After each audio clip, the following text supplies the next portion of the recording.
Hi, welcome to the bathtub. It's the old masturbator, Scott Bradfield. We masturbate in the morning, we masturbate in the evening, we masturbate all over this town, thanks to the John Henry song. And we are doing, this is episode called, it's post-COVID rebound. So it's a post-COVID rebound episode, which means which is to be differentiated from the post-COVID editions of the bathtub, because it wasn't quite as horrible as the actual COVID was. But it was pretty awful. It was 4 days of pretty much unpleasantness. And then this long drag towards the light. It's like a Beckett play, dragging yourself out of the damn COVID, just inch by inch, dragging yourself up this hill so that you can fall off the end of the next hill. Anyway, that's enough Beckett comparisons. We call these our vintage SF paperback hodgepodge. It's a hodgepodge, but it's even hodgepodgier because I've actually added a couple things that aren't SF, or at least one thing that's not SF. This is just stuff that got me through the post-COVID, the COVID rebound. And again, lots of vintage paperback SF is always a cool thing to read. So I read a couple of things that I wasn't wild about, which I normally don't really, but I sort of thought I was going to be wild about. Let me see here. We've got a bunch of stuff in here. One of the books I read, I ordered some Barry Malzberg stories, which I had not read this novel, The Last Transaction. These all came from all these weird publishers I used to have. Is it Pinnacle Books?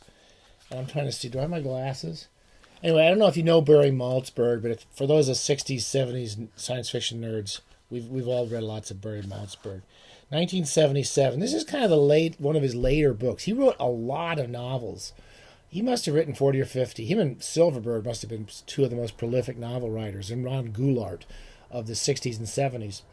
And they were very weird, experimental, strange novels. And this is one of the later ones, which I picked up and I started reading it, and I thought I was enjoying it.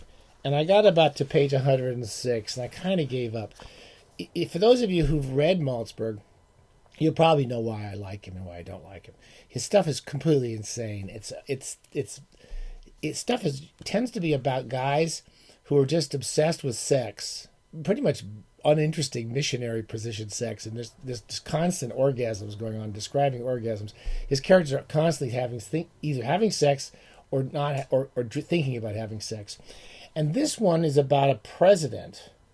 I've already forgotten most of it. He was the president, and they all cheat on their wives. He remarries, and two things happen. I forget what they are now. I think he gets kidnapped at the end, and then he's involved in some sort of nuclear standoff. And then, of course, every time something important happens, he starts having this sex or imagining sex. Anyway, at Last Transaction, I got really kind of tired of it, and I was just not in the right mood for it. It made me remember. So I picked up. Here's some of the ones I did like. Out from Ganymede, I picked up from the same online sale. This is short stories. He wrote a lot of short stories in the 60s and 70s. He's pretty funny and pretty involving when you get into his stories, but most of the stuff is, it can be repetitive. Here's two I really liked. I remember really liking In the Enclosure. There were fewer orgasms in the Enclosure, and the science fiction premise, which had to do with something about transporting yourself through space. It's all kind of interior, reflective stories. They're very hard to describe, but if you haven't read 60s and 70s SF of this type, if you like really this kind of strange stuff that was coming out, he was quite influential on a lot of the writers. The Destruction of the Temple, I vaguely remember. There's one called I meant to get the Sodom and Gomorrah Business, which is where everyone lives in these enclosures, and outside the enclosure, everyone's having wild sex. And some people go travel outside to see what's going on. Here's one of his most famous books, Beyond Apollo. I remember reading that when I was 15 or 16, and I kind of enjoyed reading it. I had no idea what was happening, and I think I reread it. He wrote a very funny book called Harrivet's World. Anyway, they're kind of beautiful. They're perfectly fit for vintage SF paperback hodgepodge. They're very hodgepodgey. And they're even hodgepodgier when you get the old ones. So those are worth checking out. I also read a book. Again, some of these I ordered online, and or it came in a batch. I've never read Howard Waldrop before, we've had a few people who've spoken quite highly of Howard Waldrop. He's a very well-known SF, especially short story writers. He was considered one of the best short story writers of the 80s and 90s, and he's still writing away, I believe. He wrote a book called The Ugly Chickens, was one of his, but he wrote a lot of books. Anyway, this is the great Ace specials. This is we've talked about the Ace science fiction specials. I never really read this series. This is the series where they first ran when Neuromancer was published, and they published some Lucius Shepard and so forth. And one of the good young writers that Terry Carr was always smart to go get the young writers. Howard Waldrop's Them Bones. I started this. I read about halfway through this too, and it's about time travel, and it's an interesting story in the sense he writes really well. I have to say I really sort of enjoyed what I read of it. And then I got kind of bored with it because it's about going back in time, and people can only go in one direction. So you're sending all these people back in time to try to save the world, but they can't contact the people that they left behind. And these characters get involved with the Native Americans living in America in 1300s or 1200s. Anyway, about halfway through it, I got kind of bored and I lost interest. But it made me go out and buy 2 books of stories by Howard Waldrop. These would go on any good vintage paperback SF shelf. Night of the Cooters. I've never read these, and I've never read Strange Monsters of the Recent Past. Anyway, it made me go off, and I did like his writing enough to want to read some more. A couple other things. I read this for the first time maybe 5 or 6 years ago, 4 or 5 years ago. I'm a big Brian Aldiss fan. A bunch of people on some of the Facebook groups I see have been talking about Aldiss. I loved Aldiss. When I was growing up, and even as a grown man, I remember reading different books of his over the years. Hot House was great, and I even liked the Heliconian novels and Cryptozoic, and his short stories are always strange and unusual. And he comes from the same generation as Ballard, but in some ways he's a much more entertaining writer than Ballard, as much as I like Ballard. Anyway, I'd never read Starship. It's an early novel of his. And I wanted to I always thought Brian Aldiss should definitely go in the All Bathtub Hall of Fame. This book was published in 1958. It's one of those generation Starship novels where the Starship has been sent off to some faraway planet and all the people in it have forgotten they're on a starship. I mean, Universe by Robert Heinlein's the famous one. Anyway, I had a great time reading this. I did 4 or 5 years ago. I had a great time. There's so many. It's almost every few pages is another great idea from Brian Aldiss.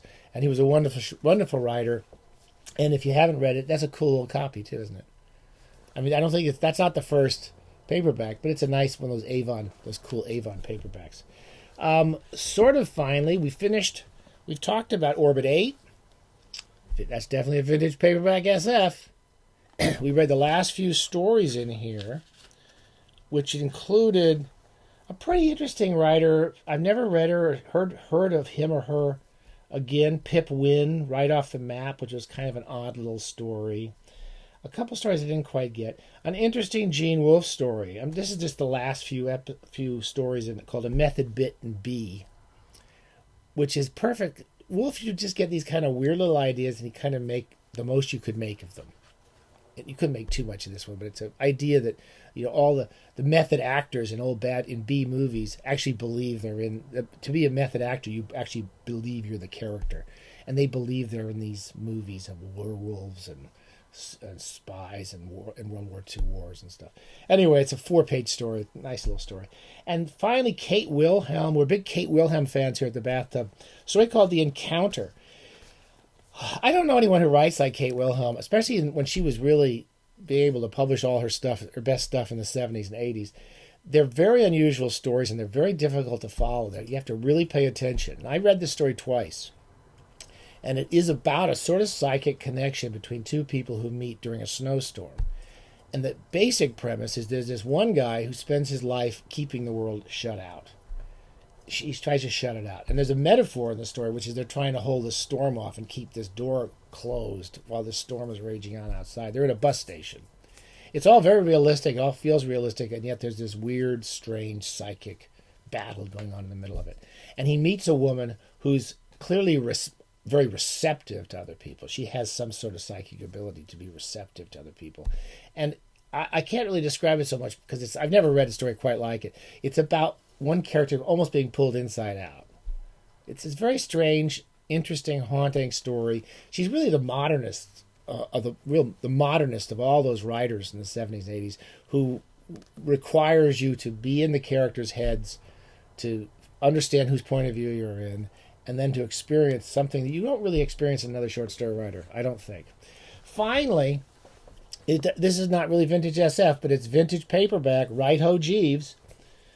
You know, when you're sick, get a Jeeves book. You can't do wrong. I've been reading these in sequence. The reason I read them in sequence as I get old is because I picked this book up. I'm sure I've read it 3 or 4 times, and I constantly pick it up. I go, I don't think I've read this one, and I read it. They're all the same. Jeeves has to help everybody solve all their problems. Bertie's always trying to he wants to solve everybody's problems, and all he does is screw things up.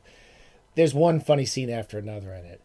There's one funny scene. I was going to read a passage, but we don't have time, where Bertie's solution is to get this guy drunk and put him in front of a bunch of people while he's giving a speech. And Jeeves thinks this is an idiotic idea. And Jeeves has ways of telling Bertie he's an idiot. That comes on something like 2 or 3 pages where he's diplomatically saying that Bertie's an idiot. I won't read it, but it's very funny. Anyway, couldn't have done better. This is definitely what you need. You need that when you're sick. And those short story roundabout we talked about in the previous episode. Happy bathing. Stay safe. Don't get COVID. Don't get COVID rebound, but don't get COVID. Stay safe.